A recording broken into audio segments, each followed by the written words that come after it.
ঘরে বেশি দিন থাকলেই আমার যেন দম বন্ধ হয়ে আসে, তাই আমি মাঝে মধ্যেই বেরিয়ে পড়ি। বরের যদি ছুটি থাকে বরের সাথে বেরাই, আর বরের যদি ছুটি না থাকে একাই বেরিয়ে পড়ি। ঘরের কাজ আর রান্না করতে করতে যখন খুব বোর লাগে তখন আমি একাই ঘুরতে বেরিয়ে পড়ি। আসলে আমার এই কলকাতার মন্দির রাস্তাঘাট এক্সপ্লোর করতে ভীষণ ভালো লাগে। শুধু মন্দির রাস্তাঘাট বলে না, যে কোনো জায়গায় আমার এক্সপ্লোর করতে খুব ভালো লাগে। আমি একা একাই কত মন্দিরে দর্শন করে এসেছি, ভিডিও করেছি, তোমাদের সাথে শেয়ার করেছি। সেরকমই আজকে একটা নতুন মন্দিরে চলে এসেছি। এটা হচ্ছে বিড়লা মন্দির। যখন বিউটি পার্লারের কাজ শিখতে আসতাম এই বালিগঞ্জের এখানে, তখন এই মন্দিরের সামনে দিয়ে কতদিন যে গিয়েছি, কিন্তু আমার কখনো এই মন্দিরে আসা হয়নি। এই যে বলে না, ভগবান না চাইলে আর সময় না হলে কোনো জিনিসই করা যায় না। এই বিড়লা মন্দিরের সামনের রাস্তা দিয়ে আমি সপ্তাহে 3 দিন যাতায়াত করতাম। এই বালিগঞ্জের এখানেই বড় একটা পার্লারে কাজ শিখতে আসতাম। তাদের ব্রাঞ্চ সিটি সেন্টার এবং কলকাতার বিভিন্ন জায়গায় আছে। এই বিড়লা মন্দিরটি পুরোটাই শ্বেত মার্বেল পাথর দিয়ে তৈরি।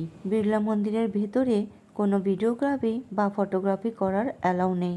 বিখ্যাত শিল্পপতি বিড়লা পরিবার এই মন্দিরটি নির্মাণ করেন।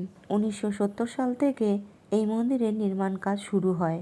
26 বছর ধরে কাজ করার পর মন্দিরটি সম্পন্ন হয়। কথিত আছে রাজস্থানী স্থাপত্য শৈলীর আদলে মার্বেল ও বেলে পাথর দিয়ে মন্দিরটি তৈরি। এই মন্দিরের প্রধান দেবতা রাধাকৃষ্ণ। মন্দিরের গায়ে অপূর্ব খোদাই করা নকশা ও শিল্পকর্ম রয়েছে। এখানে রাধাকৃষ্ণ প্রধান দেবতা হলো শিব, দুর্গা, মীরাবাই, বজরংবলী, বিষ্ণুর 10 অবতারের বিগ্রহ রয়েছে। মন্দিরের ভেতরের কারুকাজ আর ঝাড়বাতি দেখলে চোখ ফেরানো যাবে না, এত অপূর্ব সব কারুকাজ। মন্দির আর রাধাকৃষ্ণর বিগ্রহ দেখে জীবন আমার ধন্য। মন্দিরটির উচ্চতা প্রায় 160 ফুট। প্রায় সন্ধে নেমে এসছে, আর কিছুক্ষণ থাকলে মন্দিরের লাইটিং গুলো দেখা যেত। দেরি হয়ে যাচ্ছিল বলে অনেকটা পথ বাড়ি ফিরতে হবে, তাই বেরিয়ে পড়েছিলাম। লাইটিং আর দেখা হয়নি। মন্দিরের পাথরের গায়ে শ্রীমদ্ ভগবত গীতার বিভিন্ন শ্লোক ও পৌরাণিক চিত্র ভীষণ সুন্দরভাবে খোদাই করা রয়েছে। সামনে থেকে কি যে ভালো লাগছিল দেখতে। মন্দিরের সামনে বসে একটা ফটো তুলে স্মৃতি হিসাবে রেখে দিলাম। জন্মাষ্টমীর দিন প্রচুর ভক্তের সমাগম হয়। মন্দিরে প্রবেশের জন্য কোনো টিকিট লাগে না, বিনামূল্যে মন্দিরে প্রবেশ করা যাবে। মন্দির থেকে বেরিয়েই দেখি একটা ট্রাম যাচ্ছে, আর সাথে সাথে ভিডিও করে নিলাম। আমাদের কলকাতা শহরের আবেগ, নস্টালজিয়া, ঐতিহ্য।